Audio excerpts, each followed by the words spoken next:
रसूल पाक का विशाल हुआ ना, हजरत बिलाल ने मुंह से लफ्ज ही कोई नहीं अदा किया। किसी ने अपना दुखड़ा किसी अंदाज में सुना लिया। हजरत उमर ने कहा, जिसने कहा हुजूर विशाल करके गर्दन उड़ा दूंगा। हजरत उस्मान गनी ने कहा, खबरदार कोई मुझे आके ना बताए कि मुस्तफा विशाल कर गए। हजरत अली मुर्तजा रज़ी अल्लाह तआला अन्हु ने फरमाया, ना भाई मेरे मुस्तफा पर तो मौत आती ही नहीं। असर की नमाज का वक्त हुआ ना, तो बिलाल को कहा कि बिलाल चल जरा आजान पढ़, मस्जिद की छत पे चढ़ जा। हजरत बिलाल कई बार चढ़े और कई बार गिरे। हजरत बिलाल को 2-4 सहाबा ने उठाया, छत पे पहुंचाया। बिलाल ने अजान शुरू की।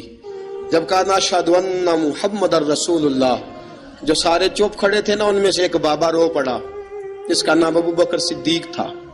जब हजरत अबू बकर सिद्दीक की आंख में आंसू आया तो हजरत बिलाल छत के ऊपर गिरे और कहा, अबू बकर ये ड्यूटी किसी और की लगा दे, मुस्तफा करीम के बाद मुझे अजान नहीं पड़ी जाएगी।